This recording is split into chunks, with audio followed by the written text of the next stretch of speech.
রবি ঠাকুরের জন্মদিনে আজ ঠাকুরবাড়ির মুড়িঘণ্ট। তো পূর্ণিমা ঠাকুরের ঠাকুরবাড়ির রান্না নামে একটি বইয়ে বেশ কিছু ঠাকুরবাড়ির রান্নার রেসিপি আমি পেয়েছিলাম। তার মধ্যে অন্যতম হলো এই মাছের মুড়িঘণ্ট।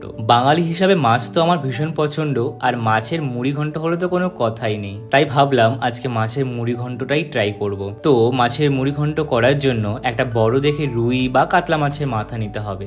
মাথাটা বড় হলেই ভালো। তারপর তাতে ভালো করে ধুয়ে নুন হলুদ মাখিয়ে নিয়ে কড়াইতে সর্ষের তেল দিয়ে ভালো করে ভেজে নিতে হবে। মাছের মাথাটা কিন্তু খুব ভালো করে ভাজতে হবে। এরপর কিছুটা পরিমাণ গোবিন্দভোগ চাল বা যে কোনো আতপ চাল নিয়ে ভালো করে ধুয়ে জল ঝরিয়ে রাখতে হবে। নতুন চাল হলে ভাত কাদা হয়ে যাওয়ার ভয় থাকে, তাই পুরনো চাল হলে বেশি ভালো হয়। এরপর মুড়িঘণ্ট বানানোর জন্য নিয়ে নেব কিছুটা পরিমাণ কাঁচা পাকা লঙ্কা, দুটো গোটা রসুন, দুটো বড় মাপের পেঁয়াজ, তেজপাতা ফোড়ন দেওয়ার জন্য, ডুমো ডুমো করে কাটা বা কিউব করে কেটে রাখা আলু, মস্ত একটা মাথা রাখতে হবে রুই মাছের, আর লাগবে গোবিন্দভোগ বা আতপ চাল। তারপর দুটো পেঁয়াজকে যতটা পারা যায় ততটা পাতলা করে কেটে নিতে হবে। তারপর কিছুটা পরিমাণ রসুন দিয়ে একটা ছুরির সাহায্যে থেতো করে কুচিয়ে নিতে হবে। তোমরা চাইলে বেটে নিতেও পারো, আমার কাছে বাটার কিছু ছিল না তাই আমি থেতো করে নিচ্ছি। বইটা যখন আমি পড়ছিলাম তখন বুঝতে পারছিলাম যে ঠাকুরবাড়িতে কত ধরনের রান্না হতো এবং সেটা কতটা ইউনিক ভাবে রান্না হতো। হয়তো সাধারণ কোনো রান্না, কিন্তু সেটা রান্নার গুণে ভীষণ ইউনিক হয়ে যেত। এরপর কিছু কাঁচা পাকা লঙ্কাগুলোকে কুচি করে নিতে হবে বা সেম ভাবে বেটে নিতে হবে। এরপর একটা আলু কিছু কিউব করে কেটে নাও। এবার কড়াইতে সর্ষের তেল দিয়ে আলুগুলো নুন আর হলুদ দিয়ে ভালো করে ভেজে নাও। খেয়াল রাখবে যাতে পুড়ে না যায়।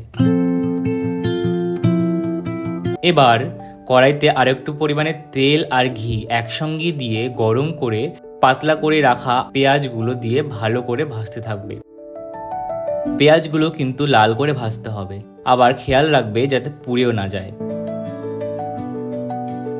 পেঁয়াজগুলো ভাজা হয়ে গেলে আগের জল ঝরানো আতপ চালটা দিয়ে দেবে। একটু ভালো করে নেড়ে তাতে পরিমাণ মতো নুন হলুদ গুঁড়ো দিয়ে দেবে।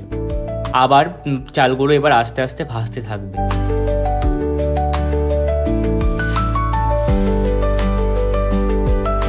এবার কিছুটা পরিমাণে ভাজা হয়ে গেলে আগে থেকে থেতো করে রাখা রসুন আর লঙ্কা আর সামান্য পরিমাণে আদা বাটা দিয়ে দেবে।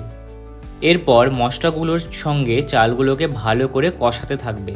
এবার কষানোটা কিন্তু একটু বেশি করেই করতে হবে। মশলাগুলোর সঙ্গে চালটা ভাজা হয়ে এলে বড় মাছের মাথাটা একটা খুন্তির সাহায্যে ভালো করে ভেঙে চালের সঙ্গে কষাতে থাকবে। তারপর কষানো হয়ে গেলে কিছুটা পরিমাণে জল দিয়ে নাড়াচাড়া করে ঢেকে দেবে।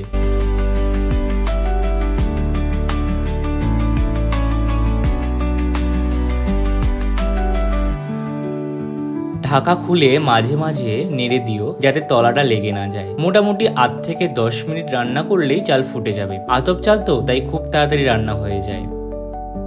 চালটা ফুটে গেলে নামিয়ে নেবে। তারপর নামিয়ে পরিবেশন করুন গরম গরম। ঠান্ডা হলে কিন্তু স্বাদ কমে যাবে। খুব সামান্য উপকরণে খুব সহজভাবেই হয়ে যায় এই রান্না, কিন্তু তার স্বাদ হয় অসাধারণ। জানো তো, এই রান্না বইয়ে যতগুলো রান্না আছে সবগুলো একটা একটা করে ট্রাই করার ইচ্ছে আছে আমার, এবং ট্রাই করার সাথে সাথে তোমাদের সঙ্গে শেয়ারও করব। তো দেখতে থেকো কিন্তু। ততক্ষণের জন্য টাটা, বাই বাই। দেখা হচ্ছে নেক্সট ব্লগে।